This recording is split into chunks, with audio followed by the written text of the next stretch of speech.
This is IGN. A goofy, bloody sequel with a monstrous twist that doesn't do much else to mix things up. This is your IGN review of Dying Light: The Beast by Travis Northrop. On my fourth journey of rooftop leaping and zombie slicing in the Dying Light series, I wondered if the joy would fade. After another 40-plus hours of parkour and combat, it hasn't. The basics remain much the same as 2022's Dying Light 2 Stay Human, but this time you're infused with monster DNA, able to rip heads off with your bare hands. It's as satisfying as it is unsettling, and it's still terrifying to get caught out at night and swarmed by volatiles.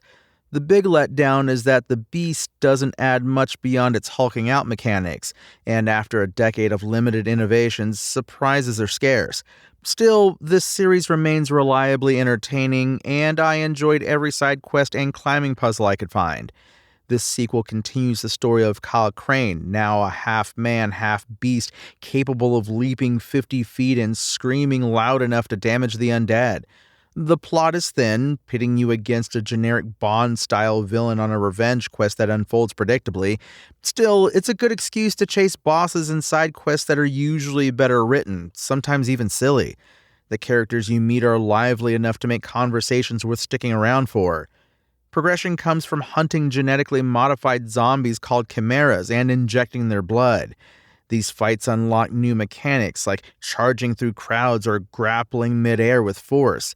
Going full Hulk to punch 20 zombies to death in seconds is satisfying, though it doesn't happen often since it requires filling a rage meter. Most of the time you're still swinging pipes and blades and dodging volatiles, so the bulk of play feels familiar, but in a nostalgic way. Boss fights are one area where the beast stands out. Each chimera introduces a new threat that later appears in the wild.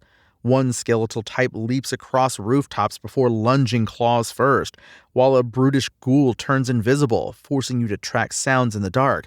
They're thrilling at first, but later battles recycle ideas, swapping in minor variations like poison weakness or a gas mask. Even so, they remain entertaining highlights. The new setting, Castor Woods, mixes rural sprawl with a compact city zone. Smaller than past maps, it feels like an expansion to Dying Light 2, boxed in by mountains you can cross by car in minutes, but it makes good use of space. Woods encourage vehicle smashing, while rooftops in the city demand precision parkour. It's not groundbreaking, but it works, and I still made plenty of memorable escapes and ambushes. Technically, the Beast is the smoothest entry yet. On a high-end PC, I saw only one crash and some minor pop-in. A few bugs left me stuck in vents or trapped on geometry, but they were rare and didn't ruin the experience. It's a big step forward from Dying Light 2's rocky launch. In the end, Dying Light: The Beast is an entertaining return to the rooftops and flesh pits I've loved for years. Powering up into a monster is a fun gimmick, even if the story is generic and the map holds few surprises. Aside from new abilities and boss fights, the formula sticks close to its predecessors, which may feel rote to longtime fans. But its blend of parkour and melee combat is still thrilling, and more Dying Light is never a bad thing. Dying Light: The Beast's IGN score? 7 out of 10. Thanks for listening to IGN. My name is Tony Jackson, and for the latest updates on Dying Light: The Beast, visit us at IGN.com. Spoken Layer.